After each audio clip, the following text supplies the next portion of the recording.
రావు గారు మరి ముఖ్యమంత్రి రేవంత్ రెడ్డి గారిని ఉద్దేశించి కమాండ్ కంట్రోల్ సెంటర్ నుంచి ప్రభుత్వ కార్యక్రమాలని నిర్వహిస్తున్నటువంటి దాని మీద ఆయన చేసినటువంటి విమర్శలు హరీష్ రావు గారు ఆకాశం దిక్కు చూసుకుంటా ఉంచుకున్నట్టే అనేటటువంటిది ఒకసారి నేను గుర్తు చేస్తా ఉన్నా. ఎందుకంటే ప్రజల కోసము నిరంతరము ఆయన ఉంటున్నటువంటి ఇంట్లైనా లేకపోతే ప్రభుత్వ కార్యాలయాలైనటువంటి సచివాలయంలోనైనా లేకపోతే కమాండ్ కంట్రోల్ సెంటర్లో అయినా ఎంసీఆర్ హెచ్ఆర్డీ అయినా ఎక్కడైనా కూడా రివ్యూలతోటి క్యాబినెట్ సమావేశాలతోటి ప్రభుత్వ పథకాల గురించి ప్రజల గురించి నిరంతరం కృషి చేస్తున్నటువంటి వ్యక్తి మీద జూబ్లీస్ల ప్యాలెస్ నుంచే పరిపాలన నడుస్తూ ఉంది. కమాండ్ కంట్రోల్ సెంటర్కే పరిమితం అయిపోయినరు. కిలోమీటర్ అవతల జనాలను ఆపుతున్నారు. ప్యాలెస్ అనేటటువంటి పదాన్ని పదే పదే ఉచ్చరించినటువంటి దాని గురించి కాంగ్రెస్ పార్టీ వివరణ చెప్పాల్సినటువంటి బాధ్యత మా మీద ఉంది. తెలంగాణలో ఉంటున్నటువంటి ప్రతి గల్లీలో చిన్న పోరగాన్ని అడిగినా కూడా చెప్తాడు ప్యాలెస్ ముఖ్యమంత్రి ఎవరు అనంటే కేసీఆర్ అని, ప్రజల ముఖ్యమంత్రి ఎవరు అనంటే రేవంత్ అన్న అని. 10 సంవత్సరాల అధికారంలో ఉంటే సొంత ఇల్లు ఉన్నప్పటికీ కూడా సీఎం క్యాంప్ కార్యాలయం ఉన్నప్పటికీ కూడా అప్పటికుంటున్నటువంటి ముఖ్యమంత్రులు ఉండిపోయినటువంటిది కాదని ఐఏఎస్ల క్వార్టర్స్ని కూలగొట్టి విశాలంగా ఒక రాజు లెక్క రాజభోగాలు అనుభవించాలనేటటువంటి ఆతృతతోటి 100 కోట్ల ప్రజాధనాన్ని దుర్వినియోగం చేస్తూ పెద్ద పెద్ద గడిలను కట్టుకున్నటువంటి మీ చరిత్ర ఈరోజు ప్యాలెస్ల గురించి ప్రజల ముఖ్యమంత్రి గారు తన సొంత ఇంటికించి పరిపాలనను అందిస్తుంటే అక్కసు వెళ్ళగక్కుతున్నామంటే హరీష్ రావు, మిమ్మల్ని ప్రజలు ఏమని అంటున్నారో కనీసం ప్రజల మధ్యలోకి పోయేనా మాట్లాడండి.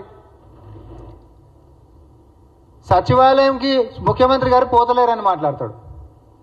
వీళ్ళు అధికారంలో ఉన్నప్పుడు ప్రభుత్వంలో ఉన్నప్పుడేమో అహంకారంతో వీళ్ళకి కళ్ళు నెత్తికెక్కినుండే, ప్రతిపక్షంలోకి వచ్చినాకనేమో అసలు కళ్ళే కనిపించకుంటాయండ్రు. నిన్నగాక ముఖ్యమంత్రి గారు ప్రెస్ మీట్ ఏడికెంచి పెట్టినండి, మన ప్రెస్ మీట్ ఏడికెంచి మాట్లాడారు, సచివాలయంలోకించి కాదా?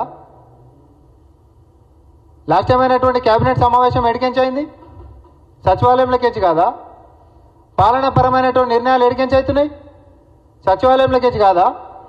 ప్రభుత్వ కార్యాలయాలు అనంటే గతంలో ఇదే ముఖ్యమంత్రి ఈరోజు రేవంత్ అన్న అంటున్నటువంటి హరీష్ రావు గారు ఒక్కసారి గతంలో మీ మామ మాట్లాడినటువంటి మాటలను గుర్తు చేస్తాను.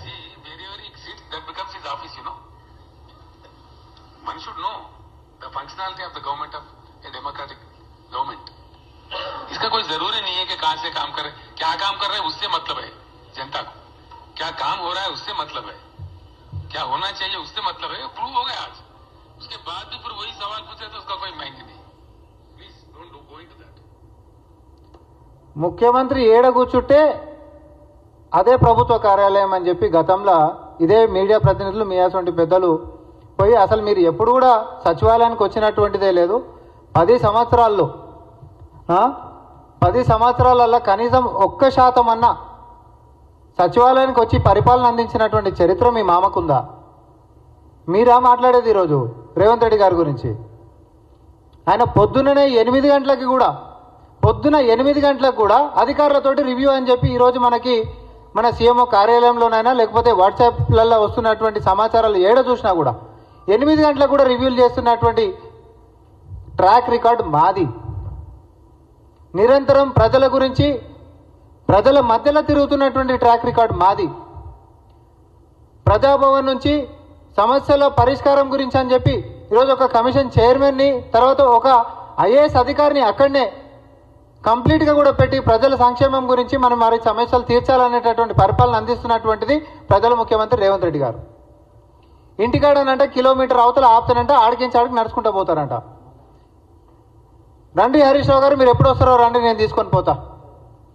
ఈరోజు నియోజకవర్గంలో ఉంటున్నటువంటి క్షేత్రస్థాయి కార్యకర్తల కాడికి మొదలు పెట్టుకుంటే క్షేత్రస్థాయిలో ఉంటున్నటువంటి సమస్యలు పట్టుకొని వస్తున్నటువంటి వాళ్ళని కూడా మరి ముఖ్యమంత్రి గారు కలుస్తున్నటువంటిది మీ కళ్ళకు కనిపించకపోతే అది మా ప్రాబ్లం కాదు, అది మీ ప్రాబ్లం. అదే మీ చరిత్రలో ఏముండే, ప్రగతి భవన్ కాడ గంటల కొద్దీ ఉద్యమకారులైనటువంటి గద్దర్ లాంటి పెద్ద మనుషులని ఎండల కూర్చోబెట్టిపించి వెనుదిరిపించినటువంటి మీ చరిత్ర. మీ క్యాబినెట్ మంత్రులను కూడా కాన్వాయ్ అడిగితే గంటల కొద్దీ వెయిట్ చేసి మళ్ళా యూటర్న్ తీసుకొని పోయినటువంటి చరిత్ర మీది.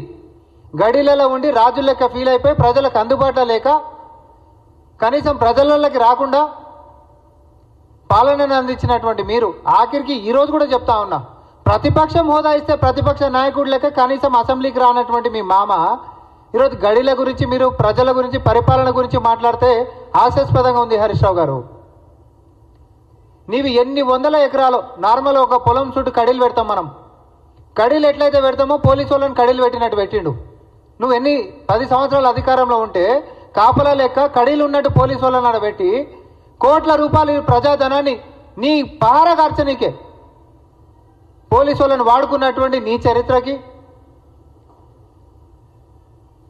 గడీలను కూడా ప్రజాభవన్లను చేసి సమస్యల పరిష్కారం కోసం పాలనను అందించేటటువంటి విధానాన్ని తీసుకొచ్చినటువంటి రేవంత్ రెడ్డి గారికి చాలా తేడా ఉంది హరీష్ రావు గారు.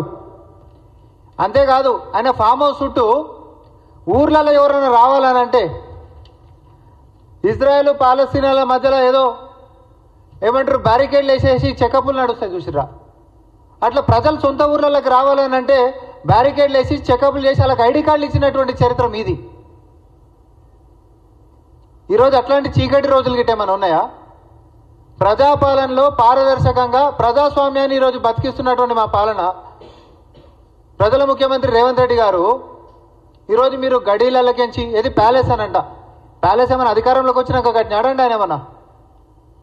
ఆయన ప్రతిపక్షంలో ఉన్నప్పటి నుంచి ఉంటున్నటువంటి ఆయన ఇంటిని ఈరోజు ఆ సమయం కూడా ఎందుకు వృధా చేయాలని చెప్పి పొద్దున 8 గంటలకు కూడా రివ్యూలు తీసుకునేటటువంటి దానికి మళ్ళీ ఈడికెంచి ఇంకొకడికి పోతే వ్యవస్థ మొత్తం కూడా ఎందుకు మనం వృధా చేయాలి? సమయం అనేటటువంటి అధికారులు ఈడికి వచ్చేసేసి అందరం ప్రజల గురించి మనము సమయం వేస్ట్ చేయకోకుండా వాళ్ళకు ఉపయోగపడాలనేటటువంటి ఉద్దేశంతో ముఖ్యమంత్రి గారు ముందుకు పోతా ఉన్నారు.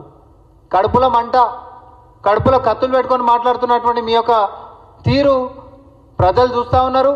ఇట్లాంటి చిల్లర మల్లర విమర్శలు మీరు బంద్ చేసుకోవాల్సిందిగా, ప్యాలెస్ ముఖ్యమంత్రి లెక్క చేసినటువంటి మీ మామ కేసీఆర్ గారిని ఫస్ట్ అయితే ఈరోజు ఫామ్ హౌస్లోకి బయటికి తీసుకొని వచ్చి అసెంబ్లీకి వచ్చేటటువంటి బాధ్యతని హరీష్ రావు గారు తీసుకోవాల్సిందిగా, అంతేకాదు అధికారంలో లేనప్పుడు ఏం లేనటువంటి మీరు ఈరోజు కుటుంబంలో ఒక్కొక్కరు ప్యాలెస్ల కంటే పెద్దగా కట్టుకున్నటువంటి మీ కోటలు సాక్షిగా